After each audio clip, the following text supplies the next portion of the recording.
కామదాన్ని బలిపెట్టిన నిన్ను ఈ రోజు ప్రకృతిలోనే పంచభూతాలకు పలహారంగా వేస్తాను. జమీందారుని విర్రవీగి నీ అహంభావాన్ని నేటితో సమాధి చేస్తాను.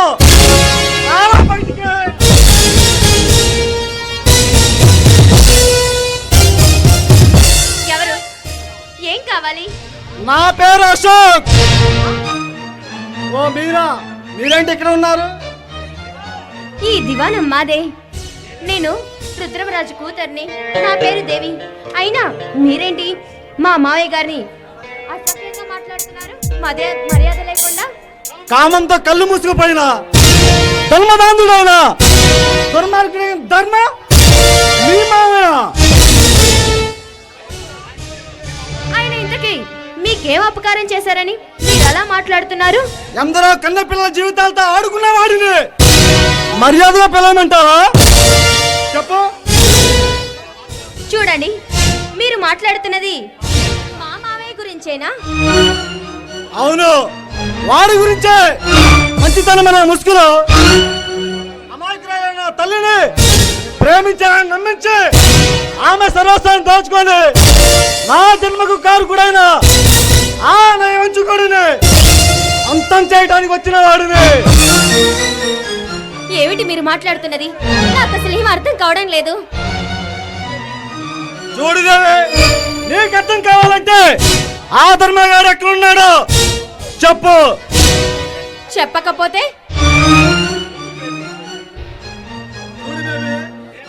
దేవాలయంలోనే సువాసనలు వెదజిల్లే పారిజాత పుష్పం లాంటి దానివి అనవసరంగా ఆ చేతులు నలిగిపోకుండా ఉండాలంటే వాడెక్కడున్నాడో చెప్పు. మా మావయ్య ఇంట్లో లేరు. ఇక మీరు ఇక్కడ నుంచి దయచేయచ్చు. నువ్వు తల పిలుచుగా సమాధానం చెబితే నేను వెళ్ళిపోవటానికి ఏ దివాణంలో పని మనిషిని కాదు. అశోక్, చట్టాన్ని రాజకీయాన్ని నా కనుసైగలో శాసించగల చక్రవర్తిని. మర్యాదగా వాడెక్కడున్నాడో చెప్పు, లేదంటే నా కామాగ్ని జ్వాలకు నువ్వు బలికాక తప్పదు. చూడండి, మీరు చట్టాన్ని కొనసాగలతో రుద్రడమే కావచ్చు, మీ పాదల కింద రాజకీయాన్ని నలిపేసే మగతీరుడవే కావచ్చు, కానీ నీలాంటి బెదురు చూపులకు బెదిరిపోయే లేడి పిల్లలు కాదు, ఓడప్పులని మర్యాదగా వచ్చిందారనే వెళ్ళండి. చూడు బేబీ, అతిదేవన మరిపింపజేసే నీ అందం, సుందర సుకుమారమైన నీ చేతులు భగవాన్ని కౌగిలించుకోవాలే గానీ ఈ చేతులకు అంటకూడదు.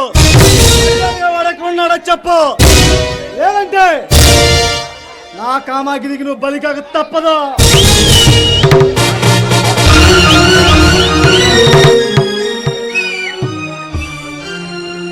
మిస్టర్ అశోక్, నువ్వు మనిషివా మృగానివా?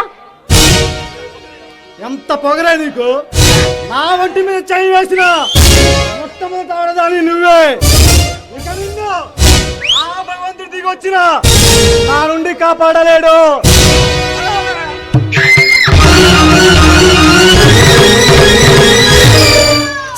రాక్షసుడా, నీ రూపాన్ని చూసి ఆ ప్రకృతి కూడా వికృతి పోతుందిరా. నిన్ను కన్నది కూడా ఒక ఆడదనే సంగతిని నువ్వు మర్చిపోతున్నావు. నాలోనే మృగాన్ని రెచ్చగొట్టా నిన్ను.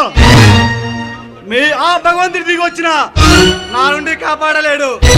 మీ ఆడజాతిలో మహత్కరమైన శక్తి ఏమిటో గానీ ఎంతటి మగధీనైనా అలా రెచ్చగొట్టేస్తారు. ఇప్పుడు నా నుండి నిన్నెవడ కాపాడుతాడో చూస్తాను.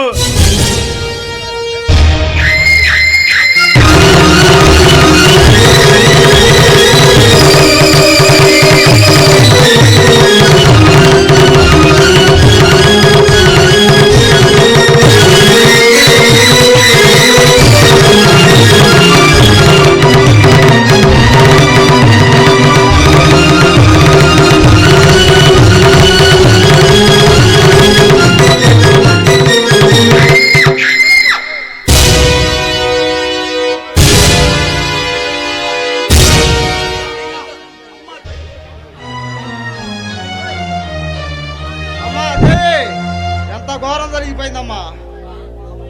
మావయ్య, నా జీవితం ఒక గడ్డి పువ్వులా మారిపోయింది. ఒరే దుర్మార్గుడా, ఆగు! అమాయకులైన తల్లిని ప్రేమించే నమ్మించే నా జన్మకు కారకుడైనా నిన్ను ఈ భూమి మీద బ్రతికే అర్హత లేదు. మావయ్య, ఏం జరిగింది? ఇంతటి దారుణానికి ఒడిగట్టిన ఆ కిరాతకుడు ఎవడు? బయలుడమ్మా. మావయ్య, ముందు మిమ్మల్ని హాస్పిటల్కి తీసుకెళ్తాను, రాండి. అమ్మా, నాకు బ్రతుకు మీద ఆశ లేదమ్మా. ఆ నిధి మ్యాప్ నీకు చెప్తానమ్మా. నా జీవితం పనికి రాకుండా పోయింది. చూడు బాబు, నీ జన్మకు కారకుండా నేను కాదు బాబు, ఆ ఎమ్మెల్యే పశుపతి. ఏమిటి ఏమిటి నువ్వు చెప్పేది? ఎమ్మెల్యే పశుపతి నా తండ్రి? నేను నమ్మను. ప్రాణం పోయే ముందు ఎవరు అబద్ధం చెప్పరు బాబు. నేను చెప్పేది అక్షరాల నిజం. నా మాట నమ్ము బాబు. నువ్వు డబ్బు కోసం ఎంత జీవితాలైనా ఎంత దారుణమైనా చేయగలని నాకు తెలుసు బాబు. నా మాట విని నా అని నాకు మాట ఇవ్వు బాబు. ఏమిటో ఆ మాట? నేను నీ పెదనాన్ని చెబుతున్నాను బాబు.